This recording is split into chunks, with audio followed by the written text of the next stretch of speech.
আমরা আমাদের এই 24-এর গণ অভ্যুত্থান পরবর্তী বাংলাদেশে আমাদের নানান ধরনের বাস্তবতা আছে।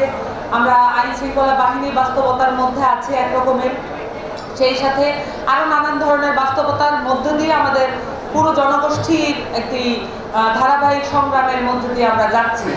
এই বাস্তবতা সত্ত্বেও আমরা তরুণরা যেই ধরনের রাজনৈতিক ধারা তৈরি করার চেষ্টা করে যাচ্ছি, সেই রাজনৈতিক ধারার একটি অংশ হিসেবে আমরা বলেছি বাংলাদেশে নতুন একটি সংবিধান প্রয়োজন এবং সেই সংবিধান অর্জনের জন্য আমাদেরকে অবশ্যই গণপরিষদ নির্বাচনের মধ্য দিয়ে যেতে হবে।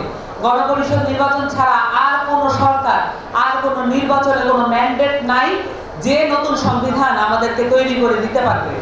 এই সংবিধান একটি প্রশ্নবিদ্ধ সংবিধান, এই সংবিধান একটি অভিশপ্ত সংবিধান। এই সংবিধানের মধ্যে বেশিরভাগ মানুষের কোনো মতামতের কোনো জায়গা রাখা হয় নাই এবং এই সংবিধানে বাংলাদেশের তরুণ জনগোষ্ঠী যে ধারাবাহিক লড়াই সংগ্রামের ইতিহাস আছে, সেই লড়াই সংগ্রামের ইতিহাসের কোনো ছিটে ফোটা নাই। এই সংবিধান একটি দলীয় সংবিধান ছিল। মোটা দাগে যদি বলতে চাই, এই সংবিধান একটি এক ব্যক্তি কেন্দ্রিক সংবিধান এবং এই পার্লামেন্ট একটি এক ব্যক্তি কেন্দ্রিক পার্লামেন্ট ছিল।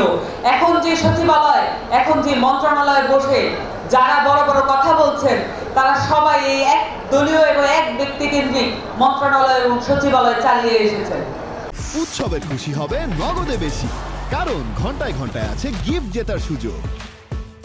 এবং আমরা মনে করি এই ধরনের মন্ত্রণালয় এবং সচিবালয়ের মধ্যে যে ধরনের রাজনৈতিক ধারা আছে, সেটাকে বদলিয়ে দিয়ে আমাদেরকে সার্ভিস পলিটিক্স বা সেবা ভিত্তিক রাজনীতি, দায়িত্বের রাজনীতির কথা বলতে হবে।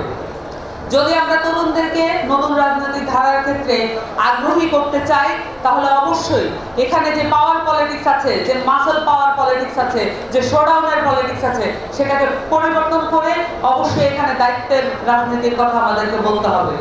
এবং রাজনৈতিক যে ধারা পরিবর্তনের দায়িত্ব আমরা কাঁধে নিয়েছি, এনসিপি যে দায়িত্ব কাঁধে নিয়েছে, সেই দায়িত্ব শুধুমাত্র আমরা মনে করি না শুধুমাত্র এনসিপির, কারণ এই অভ্যুত্থান সকলের ছিল, সকল রাজনৈতিক দলের ছিল এবং সকল রাজনৈতিক দলকেই এই দায়িত্ব নিতে হবে বাংলাদেশকে কিভাবে তারা একটি নতুন সংবিধান প্রদান করতে পারেন, নতুন সংবিধান উপহার দিতে পারেন। এই দায়িত্বকে অস্বীকার করতে পারবেন না, কারণ আমাদের উপরে গুরু দায়িত্ব আছে। আমরা দেখেছি ঐক্যমত্য কমিশনে অনেকেই গণপরিষদ নির্বাচনের বিরোধিতা করছে, কিন্তু আমরা পরিষ্কার করে বলতে চাই, গণপরিষদ নির্বাচন ব্যতীত বাংলাদেশে আর কোনো নির্বাচন বাংলাদেশে এই গণ অভ্যুত্থানের ম্যান্ডেট ধারণ করবে না। শুধুমাত্র গণপরিষদ নির্বাচনের মাধ্যমেই বাংলাদেশে যে নতুন রাজনৈতিক ধারা, যেটা আমরা বলছি যে আমাদের জন্য প্রয়োজন, সেই রাজনৈতিক ধারার দিকে আমরা এগিয়ে যেতে পারবো। গণপরিষদ নির্বাচন কোনো কঠিন বিষয় নয়। বাংলাদেশে যখন সোশ্যাল মিডিয়া ছিল না, বাংলাদেশে যখন এই আধুনিক কলকব্জা ছিল না, আধুনিক প্রযুক্তি ছিল না, তখনই বাংলাদেশে 1970 সালে গণপরিষদ নির্বাচন এই ছাত্র জনতা, শ্রমিক, কৃষকের হাত ধরে এসেছিল। তাহলে এখনকার যে আধুনিক প্রজন্ম, তারা এই গণপরিষদ বুঝবে না, এটা বলে আমাদের দেশের মানুষকে জাতিগত একটি অপমান করা হয়। এই অপমানকে আমরা দূরে ঠেলে দিয়ে আমরা বলবো, আসুন রাজনৈতিক ঐক্য গড়ে তুলি এবং এই গণপরিষদ, সামনের দিনে নির্বাচন, গণপরিষদ হোক, এই সম্মান দিয়ে আমরা বাংলাদেশে অভ্যুত্থানের সম্মানটা আমরা রক্ষা করি।